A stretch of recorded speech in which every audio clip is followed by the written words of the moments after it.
Hello बच्चों, good evening. आज बेटा हम देखने वाले हैं जो हमने ऑस्मोसिस तक जो लास्ट टॉपिक किया था, क्लास 12th के जो सॉल्यूशन चैप्टर में हमने ऑस्मोसिस किया था, उसके बाद हम देखने वाले आज नेक्स्ट टॉपिक को। तो चलिए स्टार्ट करते हैं। तो बेटा हमने ऑस्मोटिक प्रेशर तक देख लिया था। ऑस्मोटिक प्रेशर वो होता है जिसमें ये बताया जाता है कि कितना प्रेशर लगाया जाए कि ऑस्मोसिस का प्रोसेस जो है क्या हो जाए, टोटल रुक जाए। उसे हम लोग क्या बोलते हैं, ऑस्मोटिक प्रेशर बोलते हैं। अब ऑस्मोटिक प्रेशर में क्या क्या चीज़ें आती हैं वो भी हम थोड़ा सा ध्यान से देखते हैं। बहुत अच्छे से यहाँ पर देखिएगा आप लोग, ठीक है। तो सिंपल सा टॉपिक है और आसानी से आप लोग क्लियर समझ पाएंगे। देखो टॉपिक यहाँ लिखा है, osmotic pressure is a colligative property as it depends on the number of solute. देखो बेटा यहाँ पर एक टॉपिक लिखा है, osmotic pressure is a colligative property. यह बताया था आपको मैं कि there are 4 types of colligative property. 4 type की कोलिगेटिव प्रॉपर्टी होती है, ठीक है। पहला प्रॉपर्टी क्या बताया था मैं, पहला था relative lowering in vapour pressure, second था elevation in boiling point, third था depression in freezing point, and fourth क्या बेटा, ऑस्मोटिक प्रेशर। तो याद रखना कोलिगेटिव प्रॉपर्टी जो होता है, ठीक है, ऑस्मोटिक प्रेशर उसी के अंदर ही आता है। And it depends on number of solute particles and not on their identity. जितने भी कोलिगेटिव प्रॉपर्टी होते हैं वो सबके सब प्रॉपर्टी जो है बेटा नंबर ऑफ सॉल्यूट पे ही डिपेंड करते हैं। याद रखना, जितने प्रॉपर्टी होते हैं कोलिगेटिव प्रॉपर्टी वो नंबर ऑफ सॉल्यूट पे डिपेंड करते हैं। For a dilute solution osmotic pressure pi is directly proportional to the molarity of the solution, that is pi equal to CRT। अब बेटा ये जो पाई इक्वल टू CRT जो होता है, ये मैं आपको बहुत अच्छे से और अलग से आपको बताता हूँ। देखिए मैं आपको अलग से बेटा बताता हूँ, इसको बोर्ड में आपको क्लियर हो जाएगा कि मैं यहाँ पर क्या कहना चाहता हूँ। देखिए जो कोलिगेटिव प्रॉपर्टी होता है, ठीक है, उसको ध्यान से देखिएगा। मैं स्टार्ट कर रहा हूँ कोलिगेटिव प्रॉपर्टी में यहाँ पर ऑस्मोटिक प्रेशर को, ऑस्मोटिक प्रेशर, ठीक है, ये अपन स्टार्ट कर रहे हैं ऑस्मोटिक प्रेशर। ध्यान से देखना बेटा, ऑस्मोटिक प्रेशर जो होता है उससे अपन क्या करते हैं, पाई से यहाँ पर डिनोट करते हैं। तो ये बोला जाता है कि ऑस्मोटिक प्रेशर जो पाई होता है, ठीक है, वो क्या होता है, कॉन्सेंट्रेशन यानी कि C, ठीक है। अब देखिए कॉन्सेंट्रेशन में बहुत सारे टर्म्स होते हैं, बट यहाँ पर जो कॉन्सेंट्रेशन टर्म आने वाला है वो बेटा अपन लेके चलेंगे मोलैरिटी को। मोलैरिटी अपना कॉन्सेंट्रेशन यहाँ पर क्या होगा, टर्म होगा। तो जो पाई होता है वो कॉन्सेंट्रेशन टर्म यानी कि मोलैरिटी की क्या होता है, तो डायरेक्टली प्रोपोर्शनल होता है बेटा। यही बेटा जो पाई होता है ऑस्मोटिक प्रेशर, वो टेम्परेचर के भी क्या होता है, डायरेक्टली प्रोपोर्शनल होता है, ठीक है। क्या होता है, डायरेक्टली प्रोपोर्शनल। और अगर मैं दोनों को साथ में लिखूं तो क्या लिखेंगे, पाई प्रोपोर्शनल C, और बेटा यहाँ पर क्या लिखेंगे, T लिखेंगे। जैसे आप इसको हटाओगे साइन को, यहाँ पर क्या आएगा, एक R आएगा, C और T, और हमको एक फॉर्मूला क्या मिल जाएगा, CR और क्या मिल जाएगा, T, ठीक है। अगर अपन लिखे अरेंज करके तो CRT एक फॉर्मूला मिल गया, ठीक है, जहाँ पर C क्या है, अपना कॉन्सेंट्रेशन टर्म जो कि मोलैरिटी होता है, T बेटा अपने आप में क्या हो गया हमारे पास टेम्परेचर, और R अपना क्या हो गया, यूनिवर्सल गैस कांस्टेंट हो जाएगा। आप सबको पता है कि यूनिवर्सल गैस कांस्टेंट यानी कि R की वैल्यू क्या होती है, 8.314 किलो जूल पर kg केल्विन, ठीक है। ये उसका मतलब वैल्यू होता है, कांस्टेंट वैल्यू है 8.314 किलो जूल पर kg केल्विन, ठीक। अब देखो बेटा यहाँ पर जो इसको अपन इक्वेशन नंबर फर्स्ट मान लेते हैं। अब देखिए इक्वेशन नंबर फर्स्ट में अगर मैं C की वैल्यू कहीं से फाइंड कर लूँ तो देखिए क्या होगा। आपको पता है कि जो मोलैरिटी होता है, मोलैरिटी उसका जो फॉर्मूला होता है वो क्या होता है, number of moles of solute upon volume of solution in litre, ये उसका फॉर्मूला है, ठीक है। अब बेटा नंबर ऑफ मोल्स का फॉर्मूला क्या होता है, mass of solute upon molar mass of solute, okay. और यहाँ पर क्या गया, वॉल्यूम का वॉल्यूम आ गया, ठीक। अगर इसको अच्छे से लिखो अरेंज करके तो क्या लिखेंगे अपन, WB अपॉन MB मल्टीप्लाई बेटा हम लोग क्या लिखेंगे, यहाँ पर V लिखेंगे, ठीक है। मोलैरिटी मतलब यहाँ पर क्या है, मैं C की बात कर रहा हूँ, मैं C फाइंड कर रहा हूँ, C का मतलब मोलैरिटी ही है, ठीक। अब जो C का फॉर्मूला आया है WB upon MB into V, वो बेटा पुट करूंगा मैं फर्स्ट इक्वेशन में। अब देखो जैसे अपन पुट करते हैं, पाई इक्वल टू क्या था, CR, और क्या था बेटा मेरे पास T था। अब जैसे ही आपने यहाँ पर C की वैल्यू पुट की तो C का वैल्यू मेरे पास क्या आया था, WB अपॉन MB इंटू क्या था V, और यहाँ बेटा क्या रहेगा R, और T यहाँ पर क्या रहेगा हमारे पास कुछ ऐसे रहेंगे, ठीक। कई बार क्वेश्चन में क्या होता है, पाई फाइंड करने के लिए बोल देता है, और बेटा कई बार क्वेश्चन में क्या होता है, MB फाइंड करने के लिए बोल देता है। तो अगर MB फाइंड करने बोलेगा तो MB का फॉर्मूला अपने पास क्या निकलेगा, अगर अपन इंटरचेंज करेंगे तो डब्ल्यू बी इंटू क्या हो गया आर इंटू क्या हो गया टी अपॉन बेटा पाई मल्टीप्लाई क्या हो गया वी हो गया। तो यहाँ से आप क्या कर सकते हैं, एम बी भी फाइंड कर सकते हैं।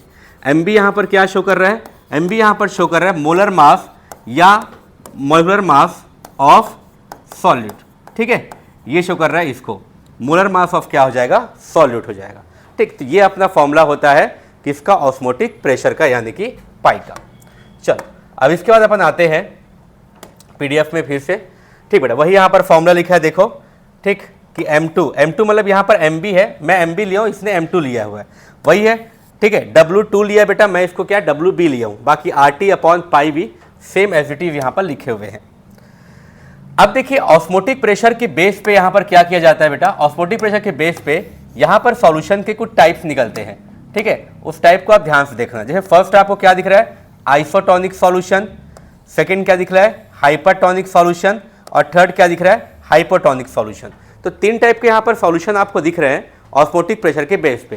पहला मैंने क्या बताया, आइसोटोनिक, सेकंड अपना क्या है यहाँ पर हाइपरटोनिक, और थर्ड यहाँ पर क्या है अपना हाइपोटोनिक। अब देखते हैं ये तीनों जो हैं वो होते क्या है। तो क्या बोला अपन, देखते हैं, two solutions having same osmotic pressure. बेटा मान के चलते हैं आपके पास दो सॉल्यूशन है, ये अपना हो गया सॉल्यूशन नंबर फर्स्ट, और इसको हम मान लेते हैं यहाँ पर, ये अपना हो गया सॉल्यूशन नंबर सेकंड। मान लेते हैं बेटा सॉल्यूशन फर्स्ट का जो अपना ऑस्मोटिक प्रेशर था वो पाई 1 मान लेते हैं, और सॉल्यूशन 2 का जो ऑस्मोटिक प्रेशर था वो अपन पाई 2 मान लेते हैं। ऐसा हम लोग एज्यूम करते हैं कि दोनों के जो पाई की वैल्यू है यानी ऑस्मोटिक प्रेशर की वैल्यू है वो क्या होती है, इक्वल हो जाती है, ठीक है। तो वही लिखा है, two solution having same osmotic pressure. ऐसे सॉल्यूशन जिनके ऑस्मोटिक प्रेशर क्या होते हैं, सेम होते हैं, उसे ही बेटा हम लोग क्या बोलते हैं, आइसोटोनिक सॉल्यूशन बोलते हैं। क्लियर, याद रखना, एट अ गिवन टेम्परेचर, जितना भी टेम्परेचर दिया होगा, ठीक है। तो जब दो सॉल्यूशन के ऑस्मोटिक प्रेशर सेम होते हैं वही अपना क्या होता है, आइसोटोनिक सॉल्यूशन होता है।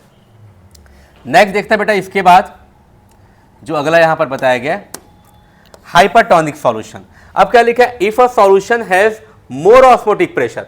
अब मान लेते हैं यहां पर कि जो फर्स्ट सॉल्यूशन था यानी कि पाई, ठीक है, उसका बेटा यहां पर क्या होता है, ऑस्मोटिक प्रेशर जो है ज्यादा हो जाता है as compare to solution number 2। तो सॉल्यूशन 1 का ऑस्मोटिक प्रेशर ज्यादा है और सॉल्यूशन 2 का कम है ऑस्मोटिक प्रेशर।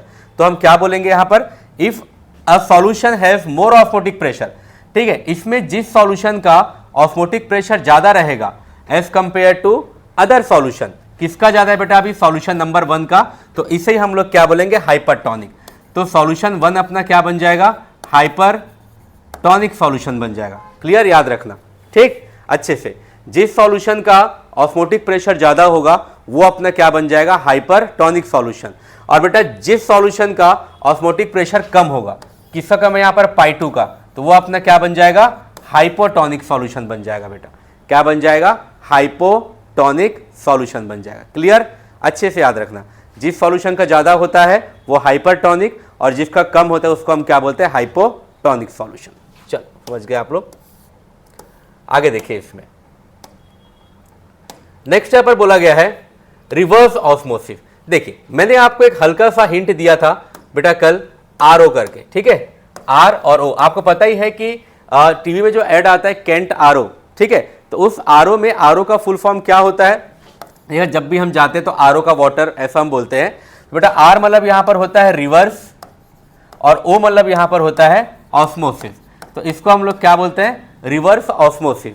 वही अपना क्या है, टॉपिक है, रिवर्स ऑस्मोसिस जो है वो क्या होता है।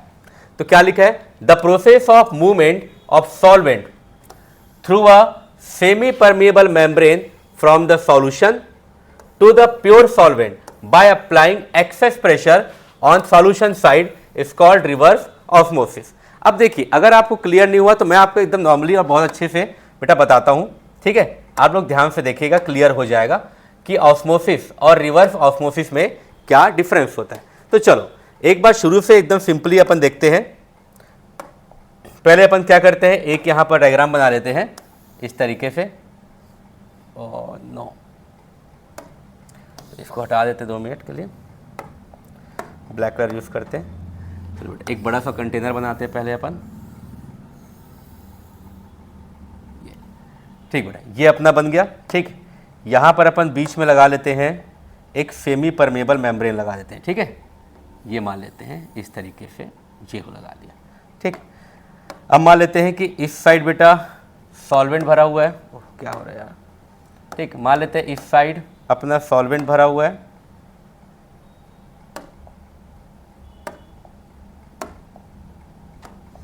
ये अपना भरा है सॉल्वेंट,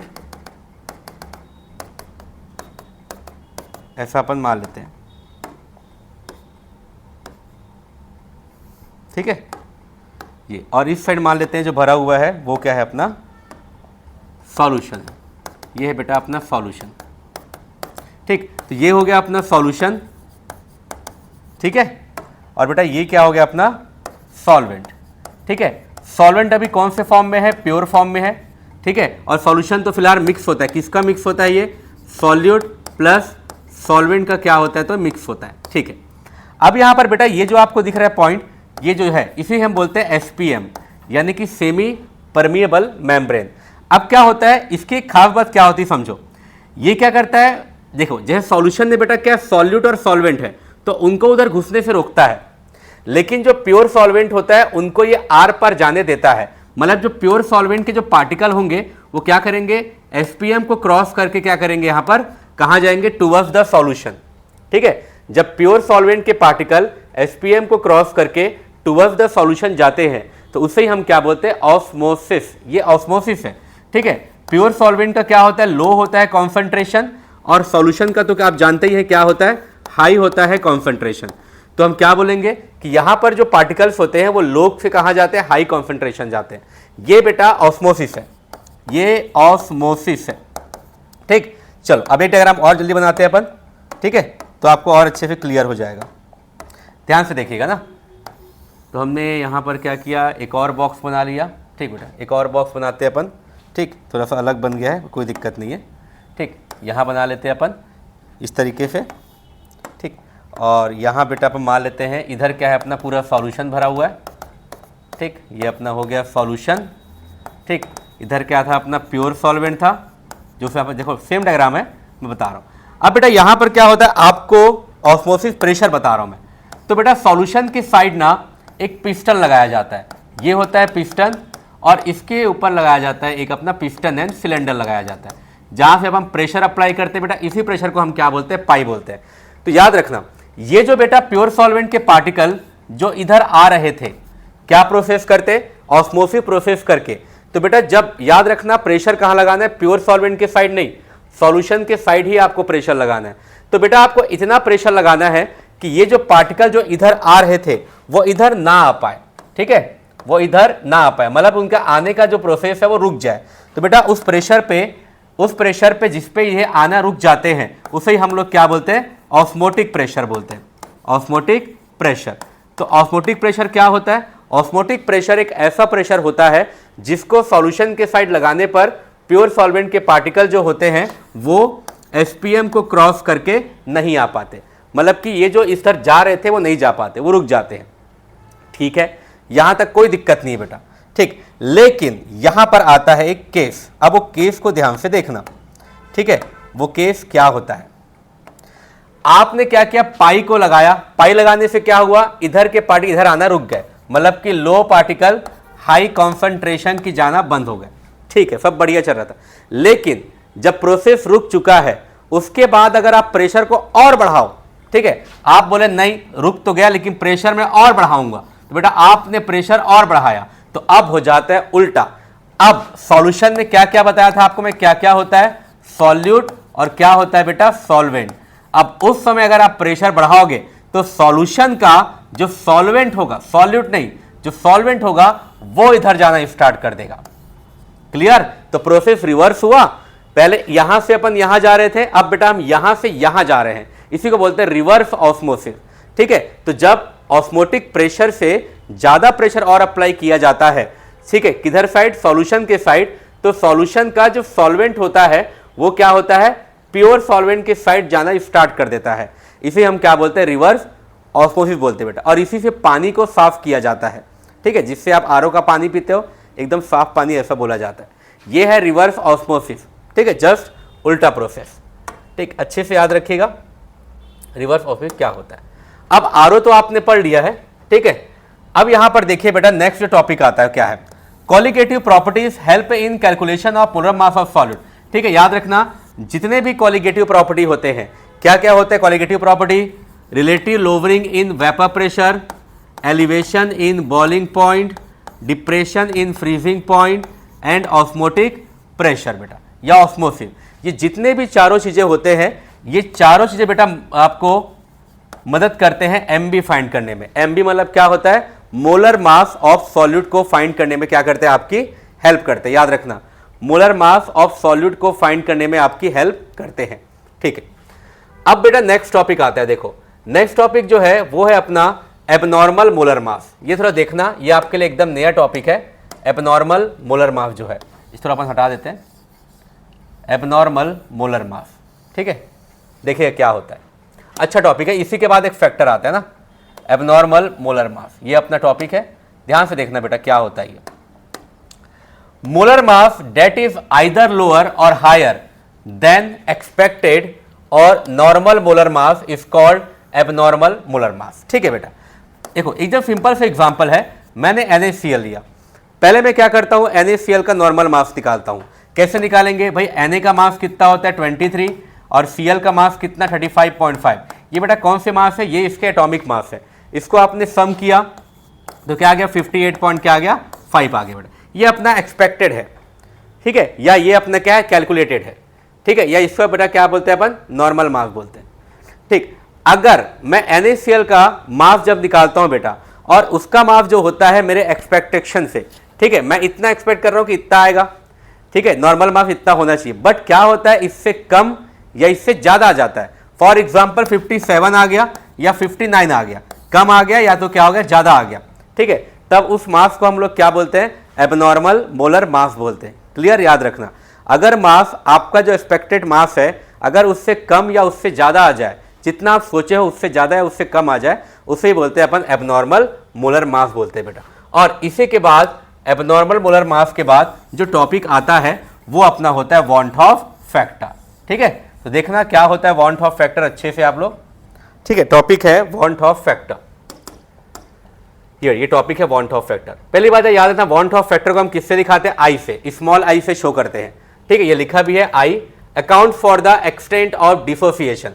बेटा वांट ऑफ फैक्टर जो है ना आपको दो चीजें बताता है, किसी भी मॉलिक्यूल या कंपाउंड का डिसोसिएशन मतलब कि टूटना, या तो एसोसिएशन मतलब कि जुड़ना। ये आपको सिखाता है कौन, वांट ऑफ फैक्टर वही है। ठीक, account for extent of dissociation को बताएगा, या तो बेटा ये एसोसिएशन को बताता है, मतलब कि तोड़ना या जुड़ना, उस समय क्या क्या होगा। अब आई की वैल्यू कैसे फाइंड की जाती है, क्या क्या फॉर्मूले होते हैं, देखिए फॉर्मूला होता है normal molar mass upon abnormal molar मास, ऐसे निकाल लो आई की वैल्यू, नॉर्मल अपॉन क्या एबनॉर्मल, या observed colligative property upon calculated colligative property, ऐसे निकाल लो।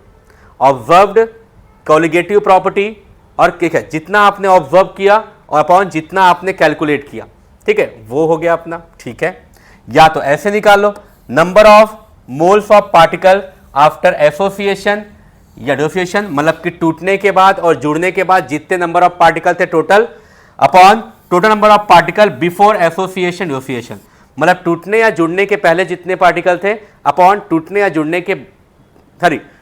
जुड़ने के बाद आफ्टर है जितने पार्टिकल थे, अपॉन टूटने या जुड़ने के पहले जितने पार्टिकल, मतलब बाद अपॉन पहले वाला। ठीक है, तो ऐसे आप बेटा आई की वैल्यू तीन तरीके से फाइंड कर सकते हैं, नॉर्मल अपॉन एबनॉर्मल, या तो ऑब्जर्व्ड कॉलिगेटिव प्रॉपर्टी अपॉन क्या होता है कैलकुलेटेड प्रॉपर्टी, या तो total number of moles after association dissociation upon total number of moles before association या डिसोसिएशन। ठीक है, तो ये तरीके होते हैं। अब देखिए ध्यान से आगे क्या बोल रहा है पॉइंट। ठीक है, ये अपना लास्ट पॉइंट है ये। ठीक है, फिर क्लियर हो जाएगा बेटा पूरा चीजें। बोल रहा है value of I is less than unity in case of solute. ठीक है, अंडर गो एसोसिएशन, बेटा बहुत इंपॉर्टेंट पॉइंट है। आई की वैल्यू जो है वो एक से कम आती, यूनिटी मतलब क्या होता है बेटा एक से कम आती है जब क्या होगा अपना एसोसिएशन होगा, ये बोलना चाहता है। ठीक है, और बेटा क्या होगा आई की वैल्यू एक से ज्यादा आती है, ठीक है, जब क्या होगा अपना डिसोसिएशन होगा, जब क्या होगा डिसोसिएशन होगा। उस समय आई की वैल्यू क्या होगी, 1 से ज़्यादा आएगी। देखिए लिखा है greater than unity in case of solute undergo dissociation. ठीक, अच्छे से याद रखना बेटा। फिर लिखा है inclusion of want Hoff factor modifies the equation for colligative property. ठीक है, अब देखो यहीं पर एक चीज आता है, नया चीज जो यहां पर दिया नहीं है, मैं आपको बता रहा हूं बेटा। वांट ऑफ फैक्टर का मॉडिफाई कैसे होता है ये आप ध्यान से देखिए। ठीक है, तो चलो ठीक है, याद रखना वांट ऑफ फैक्टर क्या होता है, जो एसोसिएशन डिसोसिएशन को बताता है। ये निकालने के बेटा फॉर्मूला है, 1 से कम होगा जब क्या होगा एसोसिएशन, 1 से ज्यादा होगा जब क्या होगा डिसोसिएशन। और इसकी जो बेटा वैल्यू होती है उसके हिसाब से हम इक्वेशन को क्या करते हैं, मॉडिफाई करते हैं। अब मॉडिफाई कैसे होता है आप लोग ध्यान से देखिएगा। ठीक है, चलो इक्वेशन को बेटा हम मॉडिफाई करते हैं। यहां पर ध्यान से देखना इक्वेशन मॉडिफाई कैसे होगा।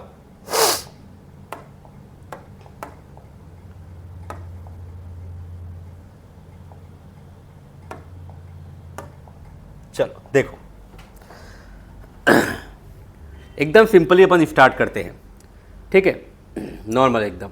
मैं स्टार्ट कर रहा हूं एलिवेशन इन बॉइलिंग पॉइंट से, अपन बेटा देखते हैं। चलो सेकेंड कॉलिगेटिव प्रॉपर्टी था एलिवेशन